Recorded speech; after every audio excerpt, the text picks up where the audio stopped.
Hello viewers, welcome to my channel Grammar World. আজ combined and comparative miscellaneous post 3 যেটার exam date দিয়েছি এবং অল্প কিছু পোস্ট আর বাড়ায়নি, দুবার পোস্টপোন করেও এখানে পোস্ট বাড়ানোর যে একটা ইচ্ছা ছিল ক্যান্ডিডেটদের মনে সেটা পূরণ হয়নি। এই ব্যাপারে কিছু গুরুত্বপূর্ণ কথা আমি আলোকপাত করতে চলছি।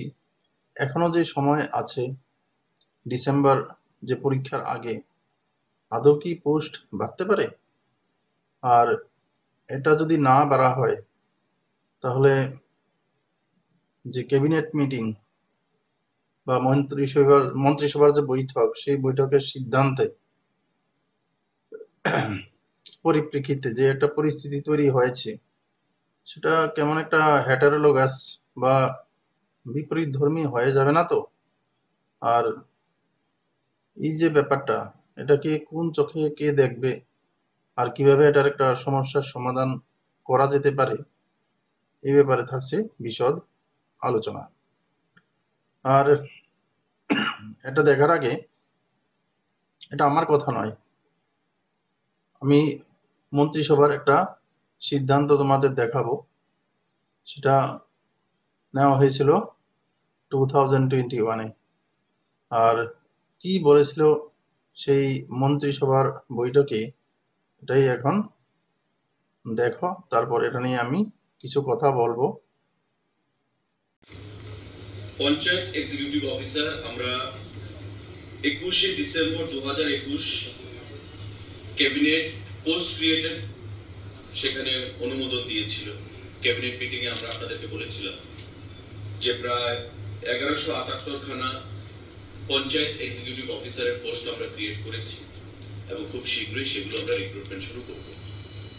এবং দপ্তর থেকে ফিনান্সের কাছে অনুমোদন চেয়ে এই 1178 খানা পোস্টের ফিল আপ করার জন্য অনুমোদন চাওয়া হয়েছিল। ফিনান্স এক্সামিন করেছে ব্যাপারটা এবং as per the availability of fund সমস্ত কিছু বিচার করে সিদ্ধান্ত দিয়েছে যে ফেজ ম্যানার পিরিয়ডিকে তাদের রিক্রুটমেন্ট করা হবে এবং বর্তমানে 400 পদ অনুমোদনে সেখানে সিদ্ধান্ত ফিনান্স দপ্তর দিয়েছে রাজ্য সরকারকে, গ্রাম উন্নয়ন দপ্তরকে, যা খুব শীঘ্রই নিয়োগ করা হবে। এই পঞ্চায়েত এক্সিকিউটিভ অফিসার যে 400 খানা পোস্ট সেটা হবে নন গ্যাজেটেড।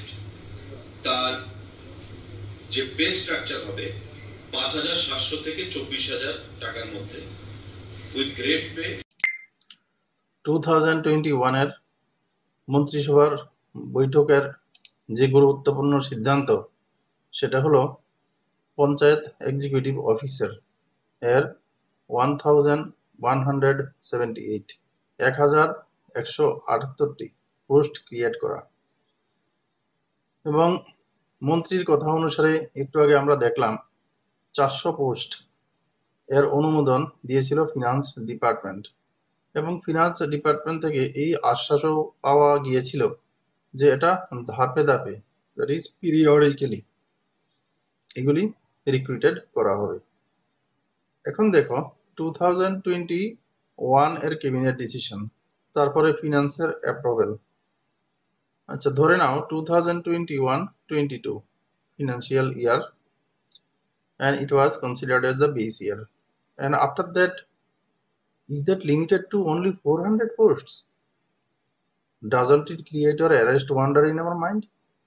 দেখো, স্বাভাবিকভাবে সবার মনের মধ্যে একটা বিরাট বড় প্রশ্ন চিহ্ন তুলে ধরতে পারে বা উঠতে পারে যে একটা ফিনান্সিয়াল ইয়ার নয়, এখন দেখো 2021-22, 22-23, তারপরে 23-24 ফিনান্সিয়াল ইয়ার চলছে, FY 23-24। এই যে FY 23-24 এটাতে কি কোনো পোস্ট অ্যাড করা গেল না? ফিনান্স ডিপার্টমেন্ট কি এই ব্যাপারে কোনো আলোকপাত করেনি? না, ফিনান্স ডিপার্টমেন্টকে এই ব্যাপারে কোনো কিছু বলা হয়নি। তাহলে সেই পিরিয়ড কবে আসবে? When will that period come? When TPSC combined and comparative exam for miscellaneous posts will not be confined to a singleton. Singleton দেখো আমি কেন বলছি, এর আগের ভিডিওতে আমি বলেছিলাম যে কম্বাইন্ড অ্যান্ড কম্পিটিটিভ এক্সাম যে মিসেলিনিয়াস পোস্ট অনেকগুলি পোস্টের জন্য নেওয়া হয়, এই নামটারই এখন নিরর্থক হয়ে যাচ্ছে কি কম্বাইন্ড 3 এর পরীক্ষার মাধ্যমে। কেন? যে পরীক্ষা নিতে চলছে সেটা শুধুমাত্র ইলেকশন ইন্সপেক্টর নিয়ে। আচ্ছা, এখন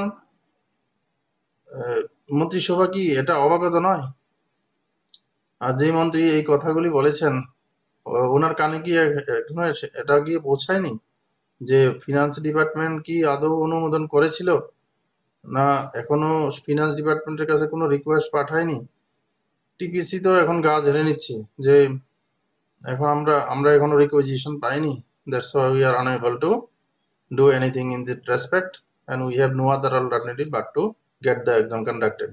আমরা এখন পরীক্ষা নেওয়া ছাড়া আমাদের হাতে কোনো রাস্তা নেই, তাই আমরা নিয়ে যাচ্ছি। তাহলে কাকে কি দিয়ে বোঝানো হচ্ছে, আর মানুষই বা বুঝে নেবে কেন এরকম? তাহলে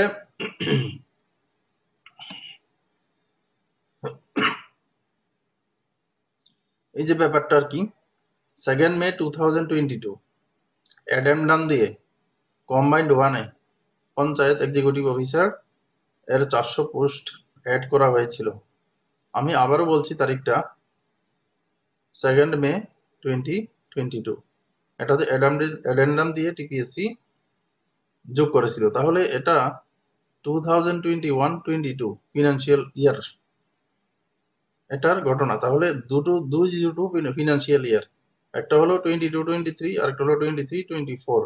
এই দুইটা ফিনান্সিয়াল ইয়ার গড়িয়ে যাচ্ছে, কিন্তু এখনো কি সেই পিরিয়ড আসেনি যে পঞ্চায়েত এক্সিকিউটিভ যে অফিসার আরো যে 878 পোস্ট বাকি রয়েছে, এর থেকে কয়েকশো পোস্ট কম্বাইন 3 যোগ হওয়ার মতো। এটাই হলো বড় প্রশ্ন চিহ্ন। আর এই প্রশ্ন চিহ্ন আমার নয়, এটা হলো যারা কম্বাইন্ড অ্যাসপিরিয়েন্ট রয়েছে তাদের সবাই। তাই এটা আশাই করা যেতে পারে হয়তো যে আমাদের যেই বেকার দরদি সরকার রয়েছেন সেই সরকার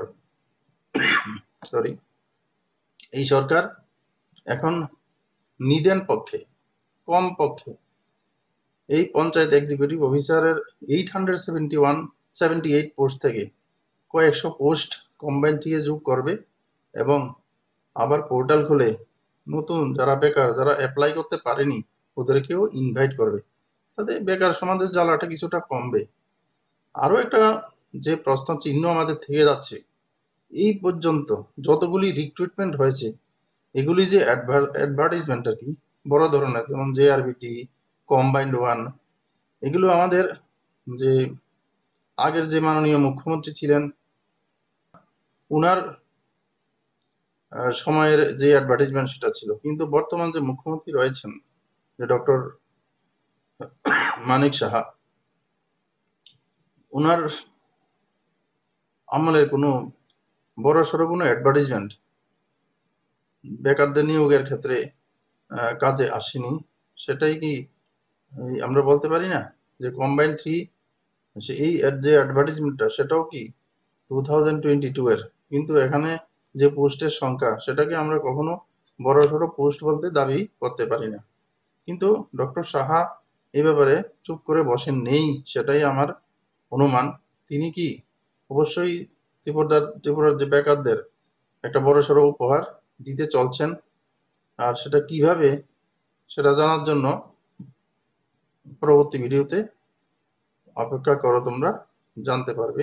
তার আগে আমি এটা আশা করব যে আমাদের যে দয়াশীল সরকার সেই সরকার বেকারদের সাথে কম্বাইন 3 এই পরীক্ষাটার জন্য অন্তত পক্ষে পঞ্চায়েত এক্সিকিউটিভ অফিসার এর 878 পোস্ট থেকে কয়েকশো পোস্ট এখানে অ্যাড করে নতুন করে ডেট এক্সটেন্ড করে পোর্টাল খুলে অ্যাপ্লিকেশন ইনভাইট করে কিছু কিছু বেকারদের এই সুযোগটা পাওয়ার রাস্তাটা মসৃণ করে দেবে।